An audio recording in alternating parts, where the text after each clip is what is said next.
1, 2, 3, 4.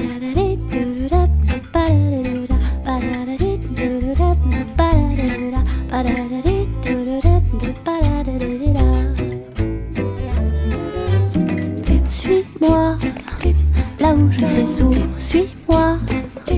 Et si je suis pas, suis-moi, là où niche les bouts. Suis-moi, on y est ou presque, suis-moi, là où on est presque, suis-moi. Et voilà que nous y voilà. Avant de vous parler du stress, j'aimerais vous expliquer un peu comment sont organisées les fonctions à l'intérieur du cerveau de bébé. On n'a pas de cerveau sans corps. Et ça commence par là, le rapport du cerveau avec le corps. Et qu'est-ce que le corps du bébé? Le corps du bébé, il est encore petit.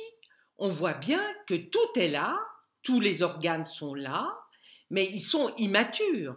On voit bien qu'ils n'ont pas encore leur forme adulte. Hein?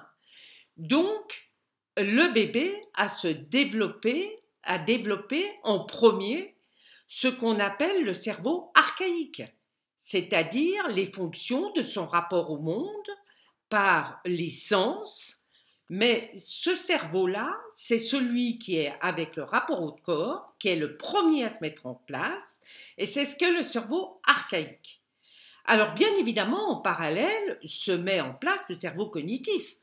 Hein, le langage dont je vous ai parlé, c'est le cerveau cognitif. Donc, il va mettre quand même un certain nombre, il va mettre 2-3 ans à parler, à se mettre à parler, à avoir un langage. Mais il y a une chose qui est présente dès la naissance et qui a à voir avec le stress, c'est le cerveau émotionnel. Parce que à la naissance, ce cerveau émotionnel, on l'appelle limbique. Bon, limbique parce que c'est comme ça qu'on l'a appelé au XIXe siècle. Qu'est-ce qu'il comprend? Il comprend différentes composantes. Des molécules qui circulent entre le corps et le cerveau. Hein.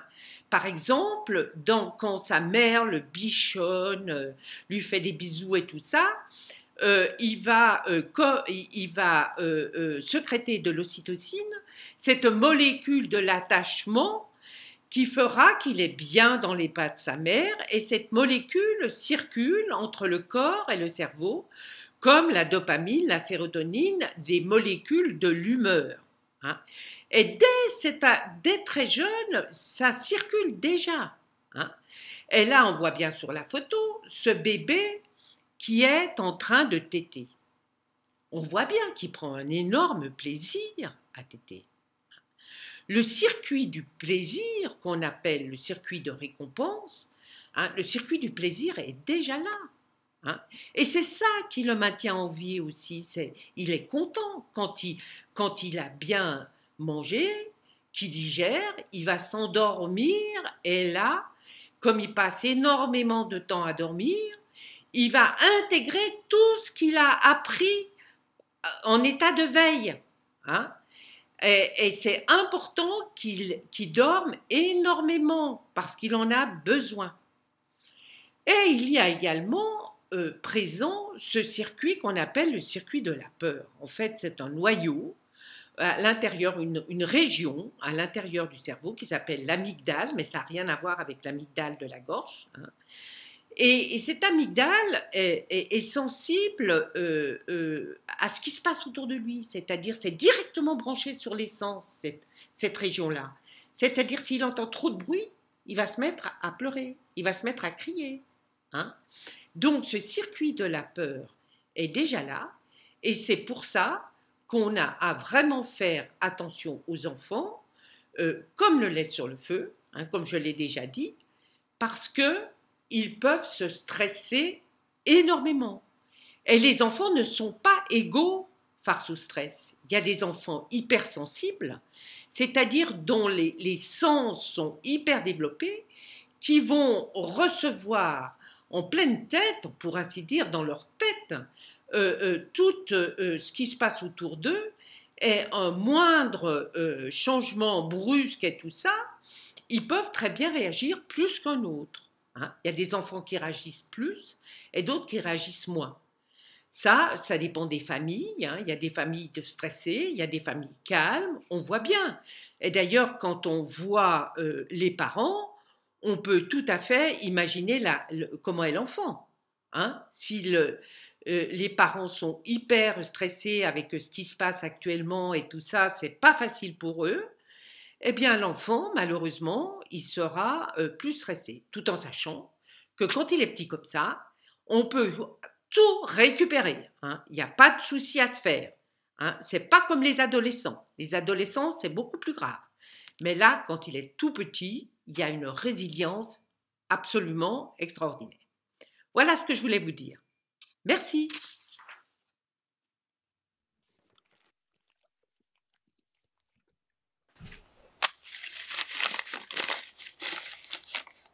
Isabelle, parle-nous encore du stress des enfants. Eh oui, le stress des enfants. On ne sait pas toujours le reconnaître, le voir, hein.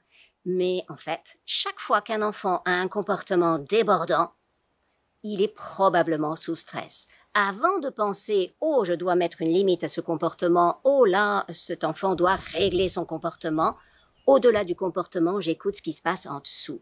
Quand le lait déborde dans la casserole, c'est probablement parce que c'est en train de bouillir, et donc je ne mets pas un couvercle sur la casserole, je vais plutôt chercher à diminuer le feu. Le feu, c'est le stress. Lorsqu'un enfant est débordant, ou bien au contraire, trop en retrait, alors il est probablement chargé d'hormones de stress, en état de stress à l'intérieur, même si nous les adultes, nous n'avons pas l'impression qu'il y a spécialement quoi que ce soit qui le stresse. Parce que nous n'avons pas tous les mêmes sensibilités et nous ne sommes pas exposés aux mêmes facteurs de stress. Alors regardons, quels sont les facteurs de stress? Tout d'abord, il y a bien sûr nos besoins physiologiques insatisfaits. Un enfant peut tout simplement être en hypoglycémie, il a faim, peut-être il a soif, peut-être il y a trop de stimuli. Ça, on n'y pense pas assez. Le bruit. Certains enfants n'arrivent pas bien à distinguer la voix d'une personne parmi tout un brouhaha, parce que ce sont des aptitudes qui se développent petit à petit. Un enfant peut donc avoir soif, avoir trop chaud, être fatigué tout simplement. Il peut y avoir un excès de stimuli et là, c'est chacun selon son propre système sensoriel. Certains enfants sont particulièrement sensibles au tact, au mouvement, d'autres sont sensibles au bruit, d'autres vont être sensibles aux odeurs, d'autres encore vont être sensibles à trop de stimulation visuelle. Et donc, quand un enfant est manifestement sous stress, d'abord, je regarde, est-ce qu'il pourrait y avoir un besoin physiologique non satisfait? Ensuite, c'est aussi un besoin physiologique. Tous les enfants, tous les humains ont absolument besoin de bouger. On a besoin de mouvement. Dès qu'on est immobilisé, eh bien, la quantité d'hormones de stress augmente. Pourquoi? Parce que si je suis immobilisé, même si c'est dans un siège qui a l'air confortable, eh bien, mon cerveau interprète que ça veut probablement dire qu'il y a une menace. En tout cas, je ne peux pas sortir rapidement. Donc, il y a un danger, un risque pour moi. Donc, hormones de stress. Tous les humains ont un besoin de liberté et de se sentir autonome, être capable de faire quelque chose. Ça non plus, on ne le mesure pas, parce qu'on se dit, c'est bien s'ils sont confortables. Mais en fait, non. On n'a pas forcément besoin de se sentir confortable, on a besoin de se sentir actif pour être en bonne santé. L'état naturel de santé, ça n'est pas être calme, tranquille, c'est être en interaction, c'est communiquer, c'est être en relation avec les autres ou avec un jeu, être impliqué, être dans l'interaction. Si l'enfant se retire de l'interaction, c'est qu'il y a peut-être un souci, que ce soit par l'agressivité, ou par un retrait trop important. Une autre source de stress, ça va être le manque d'interaction. Nous vivons grâce aux interactions avec les autres humains. Les enfants ont besoin d'interaction les uns avec les autres, mais surtout d'interaction avec les personnes qui assurent leur sécurité. ils ont besoin de sentir l'attachement et donc ils ont besoin d'interaction avec la personne qui assure leur sécurité, la personne à laquelle ils sont attachés. Certains enfants peuvent avoir un souci dans leur cœur. Peut-être que leurs parents sont très stressés. Peut-être tout simplement au sein de la structure, il y a trop de tension. Ça peut être ça qui suffit pour mettre un enfant sous stress.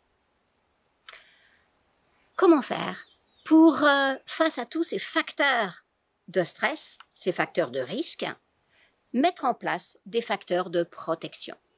Tout d'abord, nous allons penser au cadre. C'est sûr que dans un cadre de nature, le stress baisse instantanément. Mais le cadre, c'est aussi tout ce qui fournit la sécurité et qui nourrit l'essence et permet le mouvement et l'autonomie. Le cadre, ça n'est pas quelles sont les règles, même si les règles en font partie, mais c'est l'espace dans lequel je peux satisfaire tous mes besoins. Comment je peux aller boire, comment je peux aussi me nourrir, qu'est-ce que je peux regarder, de quelle liberté je dispose, quels mouvements libres je peux faire, quelles interactions avec les autres je peux avoir. Face aux facteurs de stress, nous avons à mettre en place les facteurs de ressourcement, les facteurs de protection. Dans un premier temps, je pense cadre, qu'est-ce qu'il peut y avoir en trop ou en pas assez. Puis, j'écoute le besoin spécifique de l'enfant. En fonction de son besoin, soit je fournis plus d'attachement, plus d'interaction, soit je fournis plus de liberté pour plus de mouvement. Parfois, on a juste besoin de libérer l'axe du stress. Et donc, je vous propose un petit exercice à faire aux enfants ou aux adultes. Et pour réduire le stress, un facteur de protection, c'est le contact avec la nature, le contact direct, les pieds nus. La science montre que ça fournit toutes sortes d'informations à notre cerveau et ça aide à réguler le stress. On s'allonge, de préférence dans la nature bien sûr, mais ça peut se faire n'importe où. Voilà un exercice pour libérer la charge de stress trop importante. On croise les mains comme ça. On les pose. Ah, voilà, je repose tout simplement ma tête dans le creux de mes doigts, dans le creux de mes mains, et je respire simplement. Puis, je dirige mes yeux vers la droite, sans bouger la tête, et je reste là, jusqu'à ce qu'il se passe quelque chose. Au bout d'un moment, je baille ou je respire davantage, je lâche. Puis, je reste au milieu quelques secondes et ensuite je vais de l'autre côté. Pareil, jusqu'à ce que quelque chose se passe, un grand soupir ou bien un bâillement. Quelque chose bouge à l'intérieur de moi. Ça peut durer 30 secondes, 1 minute. Puis je reviens. Et voilà, tout simplement.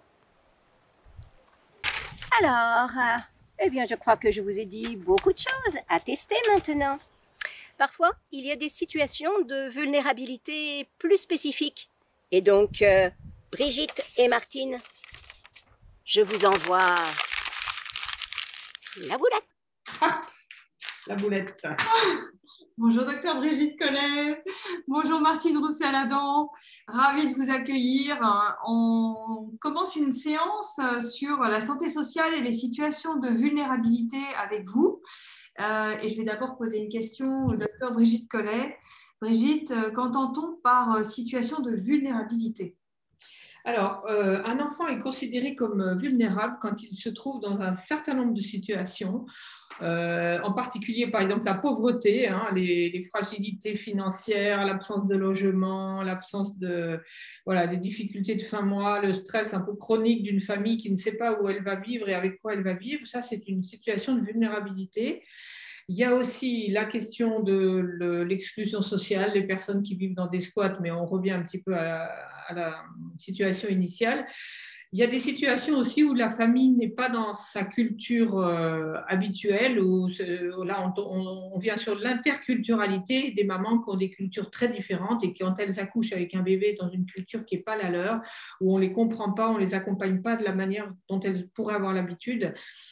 c'est aussi une situation de vulnérabilité. Et puis la vulnérabilité aussi médicale avec le handicap, qu'il soit psychique, physique, génétique, le handicap de toute nature, neurosensoriel, la surdité entre autres, peut mettre un enfant dans une grande situation de vulnérabilité. Il faut pouvoir le repérer pour mieux l'accompagner. Brigitte, comment tu penses qu'on peut accueillir et inclure un enfant et sa famille en situation de vulnérabilité? Eh bien, c'est une question importante parce que bien souvent, ces familles-là, elles ont du mal à s'inscrire dans un projet d'accueil dans une crèche ou une halte garderie. Il y a des cultures où une maman ne se sépare pas de son bébé dans les premiers mois, peut-être même parfois premières années, où c'est très difficile de le mettre en crèche. Ça n'a même aucun sens pour certaines mamans qui n'ont que leur bébé dans leur vie et qui ne vont pas le laisser pour faire quoi. Donc, l'idée, c'est de les accueillir, d'aller vers elles, de leur proposer des projets comme un café des familles, comme des cours d'alphabétisation, des cours de cuisine, pour que le fait de laisser leur enfant ait un sens.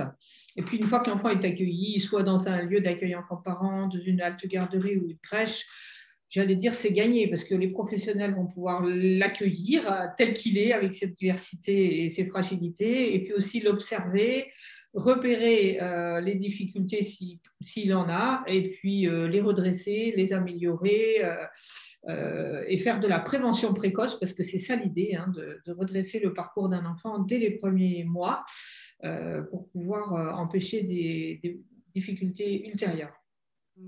Martine Roussel-Adam, comment peut-on mettre en place cette relation de confiance avec les bénéficiaires et notamment dans le cas des familles qui vivent dans des hôtels sociaux, comment tu penses pouvoir accompagner cette relation pour que ces familles soient aussi actrices de leur situation?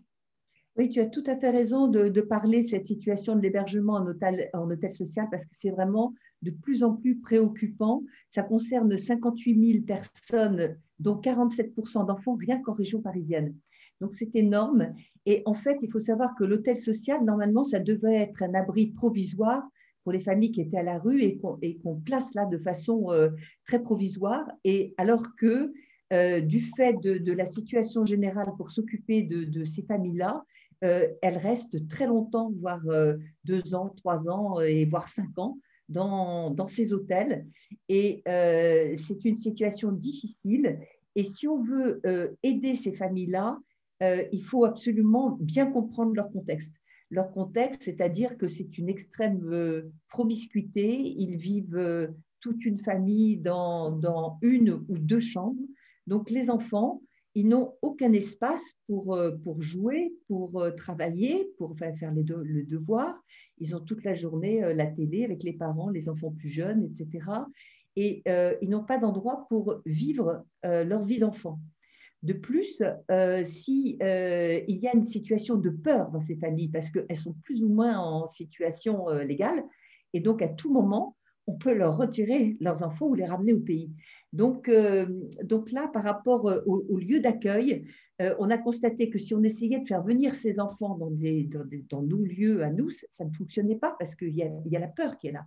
Donc nous, avec l'association Chemin d'enfance, on va au-devant de ces familles-là, c'est-à-dire qu'avec une camionnette et du matériel, on va sur place, sur leur lieu de vie, et là, on offre un espace géographique, un lieu, et un espace-temps à ces enfants pour qu'ils puissent vivre leur vie d'enfant. Et c'est quelque chose qui est extrêmement important pour eux. Et après, il faut avoir une posture tout à fait particulière avec eux. Ça ne s'invente pas, ça ne s'improvise pas. Il faut, parce que compte tenu de leur parcours, ils sont particulièrement sensibles à toutes les questions d'injustice.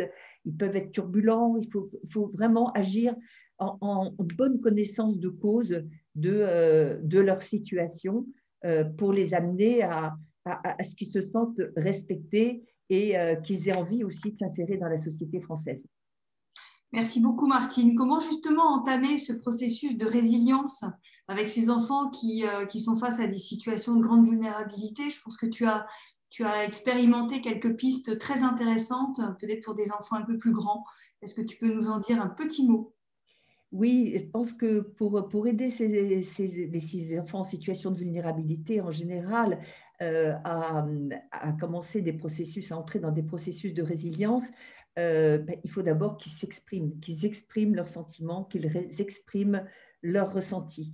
Et pour ça, bon, ça peut être à travers le jeu, à travers l'art, à travers l'activité sportive. Il y a toutes sortes de possibilités d'exprimer mais une expérimentation qu'on a faite, et là, je vais peut-être parler d'une situation de vulnérabilité un peu particulière, qui est moins les cas qu'on a cités tout à l'heure avec Brigitte, mais aussi il peut y avoir une situation de vulnérabilité conjoncturelle, comme c'est le cas actuellement pour toute la période qu'on vit avec le Covid.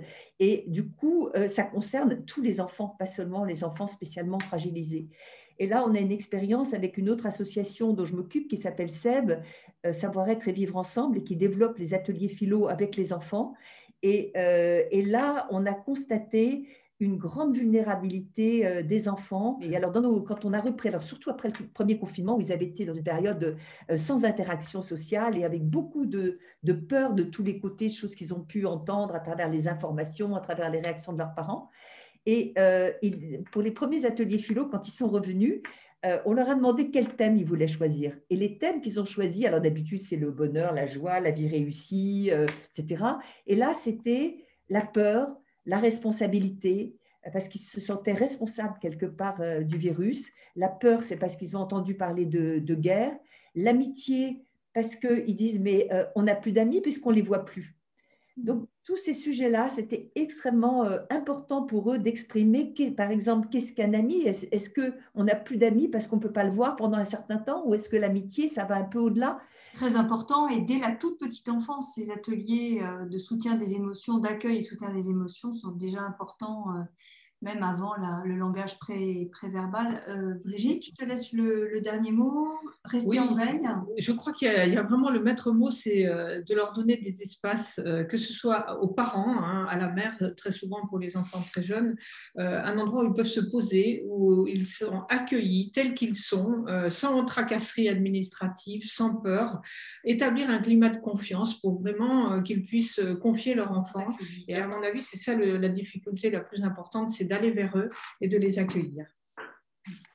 Merci beaucoup Brigitte Collet, merci beaucoup Martine Roussel-Adam, c'était formidable de passer ce moment avec vous. Agir tôt, dès les 1000 premiers jours, et à très bientôt. Et allez, c'est parti. Merci à toi.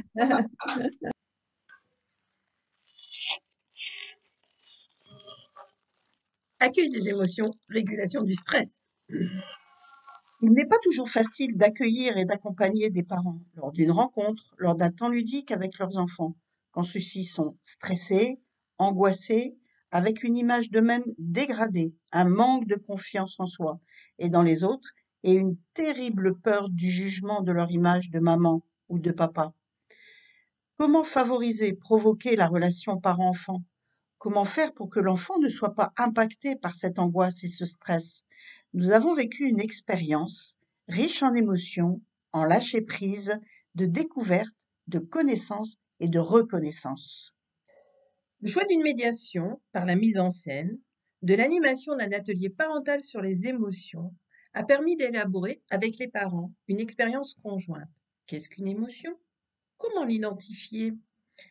Pourquoi les mettre en scène? C'est une façon de mettre au travail le langage émotionnel. Une fenêtre s'ouvre alors sur le monde, sur soi et sur l'autre.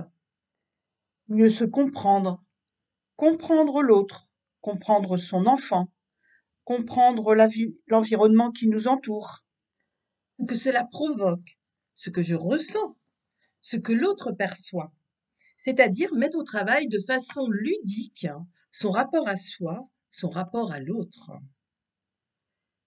Cet atelier créatif, partagé autour des émotions, a permis de diminuer le stress, diminuer les angoisses, mais surtout faire émerger des facteurs de régulation. Identifier les émotions, les ressentir, les mettre en scène, c'est une expérience de satisfaction commune, c'est-à-dire une construction de modèles d'identification parentale, familiale et sociétale. Cela fait référence au jeu du jeune enfant. Tout à fait. C'est lorsque l'enfant construit ses premières expériences, ses expériences primaires qui lui permettront de se développer, de penser le monde qui l'entoure. Jouer, c'est retrouver une curiosité de soi, une curiosité de l'autre, pour créer de nouveaux modèles relationnels. C'est également l'utilisation d'une communication nouvelle, sans mots, une autre façon de dire, de penser. C'est la force du non-verbal. Cette remobilisation ne se fait pas dans un premier temps par le mental et l'intellectuel, c'est le corps et son langage qui s'expriment dans un premier temps. Trouver une autre façon d'exprimer, de penser l'impensable, d'exprimer l'inexprimable, accéder au monde imaginaire, se réapproprier l'imaginaire, s'autoriser à l'exprimer dans un cadre protégé, transformer son regard sur soi, son regard sur l'autre, son regard sur le monde, décoder pour s'enrichir de ses propres expériences qui sont restées souvent enfouies, cachées, car honteuses, les partager pour les offrir à une nouvelle compréhension, les vivre dans un échange de communication pour soi, pour l'autre, le lâcher prise. Cette expérience de co-construction avec les parents, en privilégiant la mixité sociale et culturelle, permet de repenser l'accompagnement des familles vulnérables et fragilisées, tout en innovant pour aider le parent à mieux se connaître, se redonner confiance, pour impacter sa parentalité, faciliter la communication intrafamiliale au travers d'activités ludiques et artistiques, ce qui se révèle être un levier à la relation naturelle parent-enfant.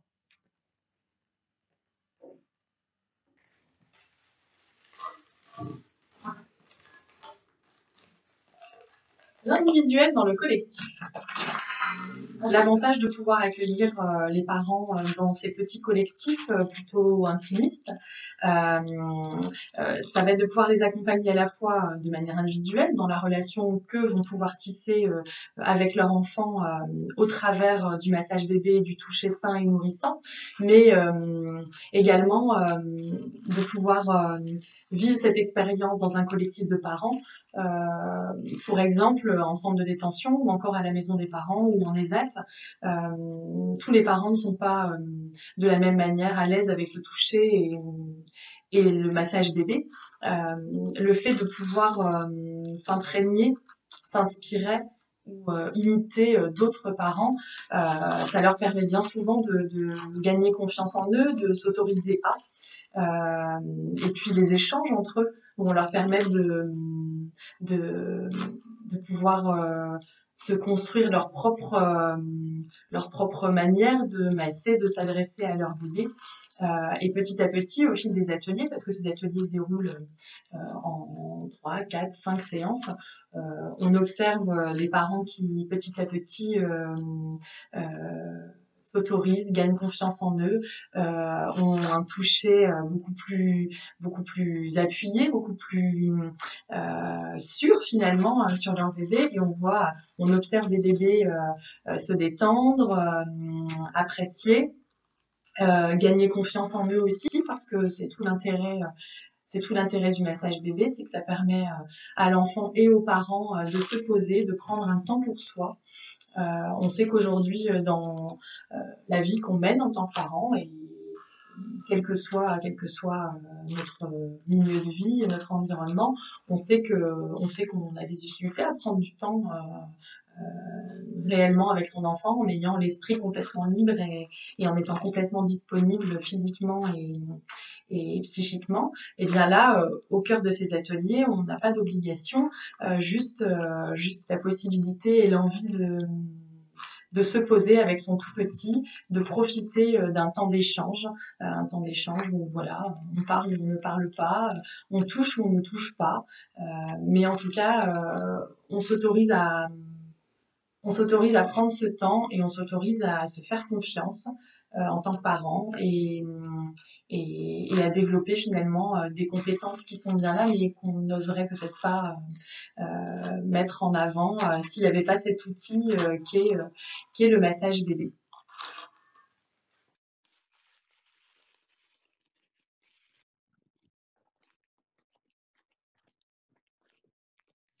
Les compétences psychosociales. Mais qu'est-ce que c'est que ce terme, les compétences psychosociales? Effectivement, c'est un terme relativement récent. On en parle, l'OMS commence à en parler en 1993 et donne cette définition. Les compétences psychosociales sont la capacité d'une personne à répondre avec efficacité aux exigences et aux épreuves de la vie quotidienne. Ainsi, c'est l'aptitude d'une personne à maintenir un état de bien-être mental en adoptant un comportement approprié et positif à l'occasion des relations entretenues avec les autres, sa propre culture et son environnement. Je vous laisse imaginer que c'est un petit peu barbare comme définition. Par contre, si on le transpose en termes petite enfance, effectivement, les compétences psychosociales chez le jeune enfant vont être les capacités d'empathie, de régulation émotionnelle, de communication et de coopération du jeune enfant. Elles sont encore à l'état de bourgeon chez l'enfant de moins de 3 ans. Effectivement, parce que tout est encore à l'état de bourgeon chez l'enfant de moins de 3 ans, et ça va nécessiter ainsi le soutien de l'adulte pour se développer. En effet, dans les milieux petite enfance, on peut déjà remarquer des manifestations d'empathie du jeune enfant. On peut remarquer ces débuts où l'enfant commence à partager un jeu avec un autre, où les jeux coopératifs commencent à se mettre en place, mais c'est vraiment encore à l'état tout petit. Et souvent, l'enfant va avoir besoin d'un médiateur à travers l'adulte, à travers le professionnel, pour l'aider à mettre en place toutes ces compétences. La recherche scientifique dans le domaine de la santé sociale, donc autour des compétences psychosociales, est vraiment extrêmement récente, mais extrêmement prometteuse pour bâtir un monde meilleur. La recherche va nous renseigner sur la façon dont nous pouvons aujourd'hui accompagner le développement de l'enfant. Parce qu'effectivement, tout ce qui est le développement social, le développement affectif, vont être une base pour le développement global de l'enfant. Parce que nous sommes des êtres sociaux. Ainsi, de même, les recherches montrent combien le développement neurologique et physiologique est affecté par la qualité et la sensibilité des interactions avec l'adulte qui entoure l'enfant. En effet, l'enfant a besoin donc du soutien de l'adulte pour développer ses compétences psychosociales parce que son cerveau qui est immature n'est pas dans la capacité de pouvoir gérer ces situations tout seul. Ces tempêtes émotionnelles qu'il traverse, il ne peut pas les gérer tout seul. D'où l'importance qui en découle que vraiment de l'environnement, de la cohérence de réponse donnée à l'enfant dans ces différents milieux de vie, que ce soit en milieu d'accueil petite enfance ou même à la maison.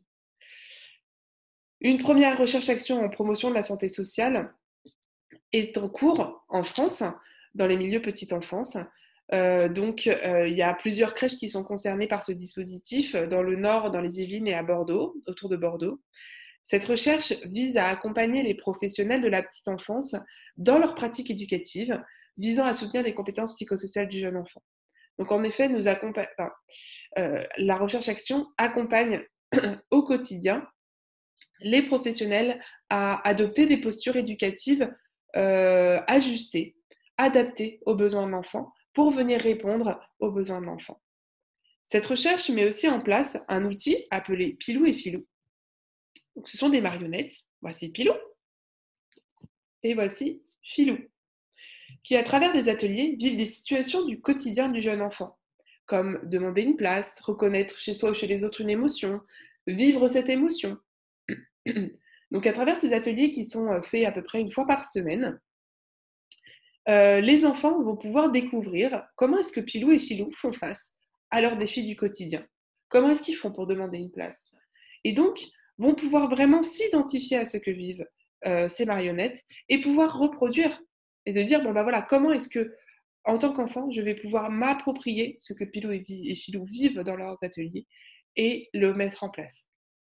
Donc nous sommes dans l'attente, l'association Ensemble pour l'éducation de la petite enfance qui gère et qui met en place cette recherche attend avec impatience les résultats de cette recherche qui est la première en France autour de ce domaine-là pour faire évoluer les postures éducatives autour des compétences psychosociales dès le plus jeune âge parce que n'attendons pas l'école, n'attendons pas le lycée, le collège pour pouvoir travailler autour de ces CPS, mettons l'accent sur tout ce que les professionnels de petite enfance peuvent apporter aux jeunes enfants dans leur quotidien pour faciliter par la suite leur bien-être et leur intégration dans notre société.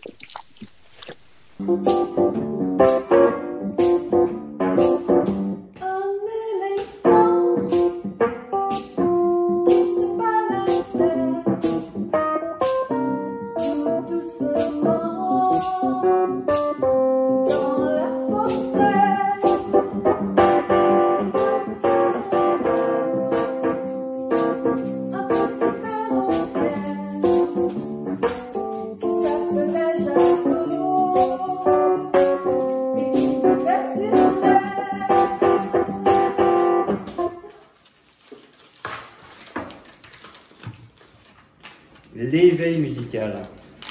Ah. L'éveil musical. Bon, bah, ce sujet. Ce qui est très sympa d'ailleurs dans ce thème, c'est que ce thème qu'on joue pour la première fois, peu importe, mais ce qui est très sympa, c'est qu'on peut le faire répéter aux enfants, et ça c'est assez magique parce que ça marche très bien ça en éveil musical. C'est pas forcément évident suivant l'âge, je trouve, tu sais, de faire travailler aux enfants une chanson qu'ils connaissent pas. Et là, le fait de leur laisser à chaque fois la possibilité de répéter la phrase, c'est une bonne astuce, je trouve, c'est facile. Un éléphant qui se baladait dans la forêt. Et ça, on peut faire ça avec la plupart des morceaux, ce qui permet de ne pas avoir le problème de lecture ou de retenir un texte. Ouais, tout à fait, ils intègrent en fait assez naturellement. Ils intègrent assez naturellement. Et pour moi, oui, pour témoigner un peu, c'est vraiment un bain sonore pour les enfants. Donc voilà, j'ai amené quelques instruments que j'utilise, qui sont des instruments qui sonnent bien. Pourquoi chante-t-on avec les enfants? En plus d'être une activité agréable, c'est un moyen privilégié d'apprendre. Les chansons ont surtout un effet sur le développement du langage. Les enchaînements de mots aux rimes amusantes sensibilisent les enfants aux rythmes variés de la langue. En plus de donner accès à de nouveaux mots, chanter favorise une meilleure articulation et familiarise les enfants aux différentes intonations. Une marche militaire dont Les activités musicales permettent aussi aux enfants d'augmenter leur capacité d'attention et leur mémoire. Lorsqu'ils associent des gestes aux paroles de la chanson, les enfants du groupe de Caroline développent également leur motricité. Comme adultes, il ne faut pas hésiter à répéter souvent la même chanson, tout en se permettant de modifier le rythme et les intonations. Les enfants prennent grand plaisir à entendre et chanter des mots qu'ils reconnaissent. Les chansons et les comptines sont une source inestimable de stimulation et d'apprentissage, en plus d'être un moment agréable à partager avec ses amis. Voilà, il y a un éveil au rythme parce que, comme par exemple dans cette chanson, c'est ce qu'on disait, ils intègrent assez naturellement le rythme en fait, sans théoriser du tout. Mais moi, je fais pas mal de percussions corporelles avec eux, des choses qui sont faciles à faire, même par des gens qui ne sont pas du tout musiciens. Et les enfants suivent ça, en fait. Ils intègrent très facilement le rythme dans leur corps, en fait. Le ressenti est très naturel. Et puis, voilà, il y a du chant, évidemment, le premier instrument de notre corps. Donc, on n'a même pas besoin d'apporter quoi que ce soit. Et ça, c'est pareil, c'est assez inné. Et puis, voilà, il y a un développement aussi, je pense, avec les autres. Enfin, le fait que c'est en groupe, toi aussi, tu interviens beaucoup en groupe, pas pour particulier. Et enfin, moi, j'ai vraiment remarqué qu'il y a un côté très développement du vivre ensemble, enfin, du faire quelque chose ensemble. Par exemple, taper une pulsation, quelque chose, ils vont le faire assez naturellement et c'est une manière de partager ou voilà, découvrir les instruments, prendre chacun un instrument. Comment tu utilises les instruments avec eux? Est-ce que tu les fais participer vraiment? Est-ce que tu les fais passer, ils essayent chacun? Oui, ils essayent bien sûr. Alors j'essaye souvent de montrer quand même, sans leur dire vous touchez pas et tout ça, mais de sacraliser un petit peu les instruments, c'est-à-dire qu'ils vont être posés sur pour pas qu'ils se jettent dessus, vraiment voilà, qu'ils comprennent. Et après on joue vraiment dans le silence, j'essaie de pas trop parler, vraiment que ce soit les instruments qui parlent. Ils apprennent, ils entendent de la résonance par exemple, si je leur fais écouter ça et je fais ce geste-là plusieurs fois, tu vois, ils prennent conscience de la résonance et de la résonance. Déjà ça les fascine. C'est une manière de faire vraiment durer le son, mais ça, ils sont très intéressés parce qu'en fait ils découvrent, voilà, ils développent leur sens. Et donc une fois qu'ils voient ces gestes-là, après effectivement, je leur laisse vraiment un peu libre cours et ils vont essayer de refaire ces gestes-là.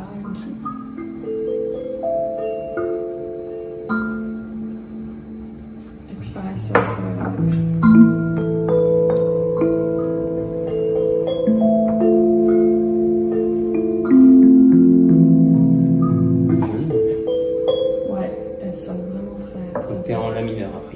Oui, c'est tout à fait.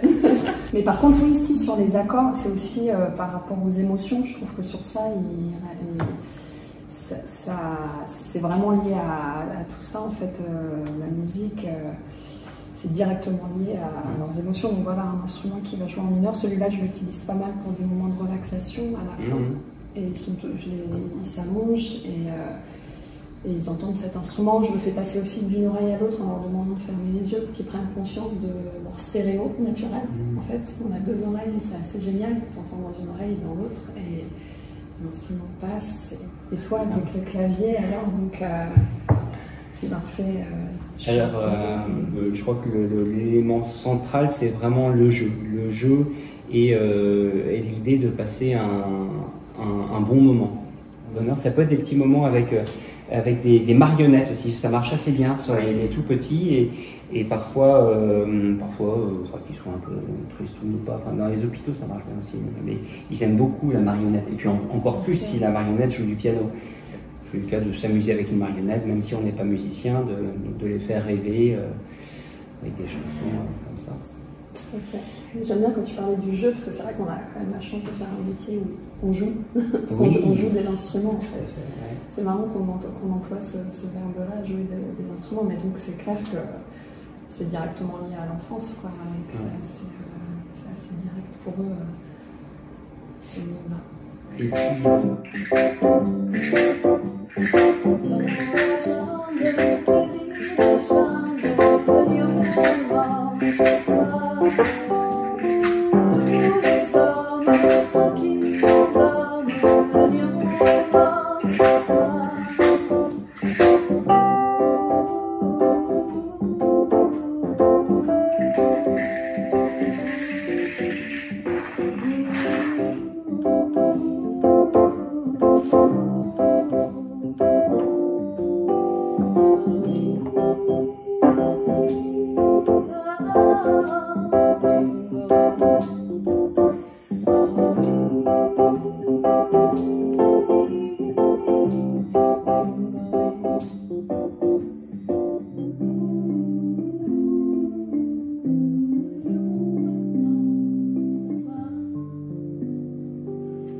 Nous retrouvons ici une niche sensorielle, langagière et affective qui permet à l'enfant d'évoluer dans les meilleures conditions. Elle est composée d'expériences quotidiennes qui mobilisent l'attention bienveillante et privilégiée de l'adulte envers chacun des enfants. Les expériences d'éveil musical, de création, de dialogue, de découverte dans la nature, d'accompagnement des bourgeons de compétences sont des temps très précieux pour chacun des enfants. Elles sont des expériences positives qui s'ajoutent à la prévention quotidienne de l'exposition au stress et aux toxiques et qui vont permettre à chaque enfant de développer son plein potentiel.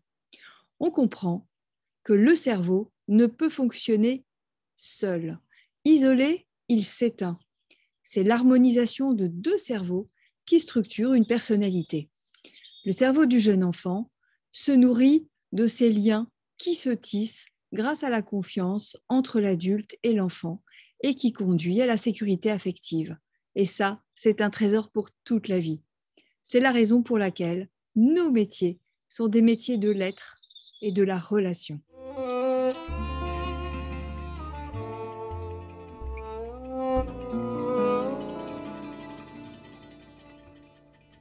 One, two, three, four.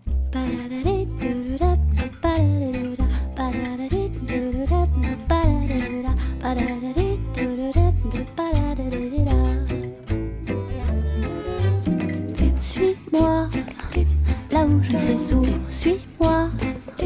Et si je suis pas, suis-moi, là où niche l'hibou.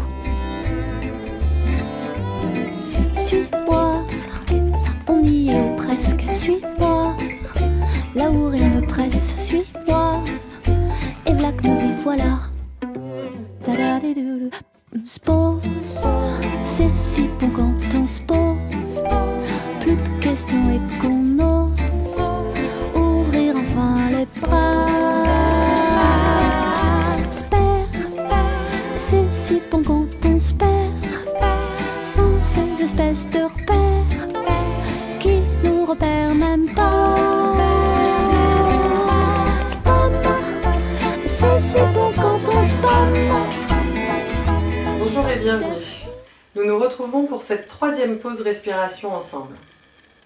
Comme les deux premières fois, je vais vous proposer de vous asseoir, de vous installer confortablement pour cette respiration ensemble. Pensez à avoir des appuis stables, à être assise soit au sol, soit sur une chaise, un fauteuil, ce que vous voulez. Et alignez votre dos bien droit dans le prolongement de la tête, comme suspendu par un fil imaginaire. Vous pouvez rentrer légèrement le menton. Et puis, vous pouvez garder les yeux ouverts pour cette fois, puisque je vais vous proposer une respiration avec mon outil, cette balle extensible. Nous allons aujourd'hui explorer la respiration au carré. C'est une respiration qui permet de favoriser la concentration. Elle se déroule en 4 temps. Premier temps, j'inspire. Deuxième temps, je retiens ma respiration. Troisième temps, j'expire. Quatrième temps, je retiens l'air que j'ai également. Inspire, je retiens, expire. Je retiens, inspire. Je retiens, expire. Je retiens.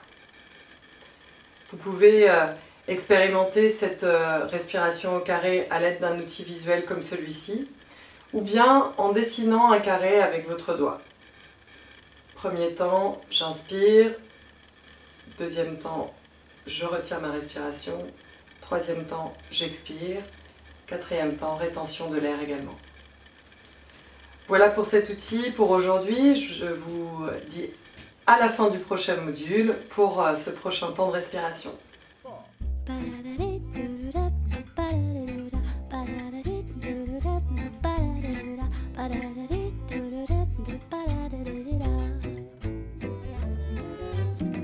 Suis-moi, là où je sais où, suis-moi. Et si je suis pas, suis-moi, là où niche l'hibou.